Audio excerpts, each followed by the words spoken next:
With every stroke of her paddle, Nadine Spence says her reconnection with her grandmothers grow deeper. It's a healing journey for the Indigenous artist from Spence's Bridge.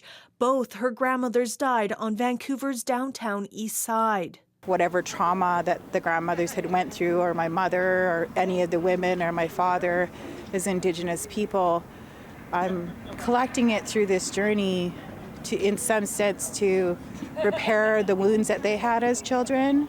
Their wounds pass on to me. Aboard the canoe, multiple generations of paddlers from First Nations across BC and a handcrafted cedar chest filled with Indigenous artwork, stories, and teachings. The work of the Coast Salish knowledge keepers of this land to remind us to honor the waters and the lands and our ancestors is really crucial always, but especially right now for me. The energy and the power of the grandmothers that stood here for years, that taught us the language, the lessons, the culture, the beauty, and the protection of the lands.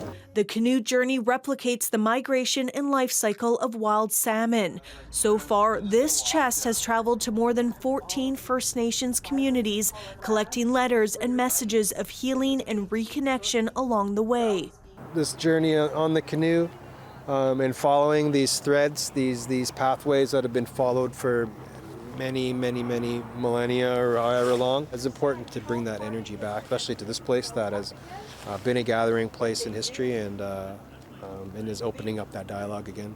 He says his involvement in the project is in honor of his grandmother. When she passed away, one of the things that was left was a wooden box, and in that box was sort of, pieces of paper with ancestral names and tidbits of information and photos. We each have a box, we each have a bundle that is the research that we do, understanding who we are, where we come from. Honoring our grandmother's healing journey is part of an exhibition on now until December 15th at the new Westminster Museum and Archives.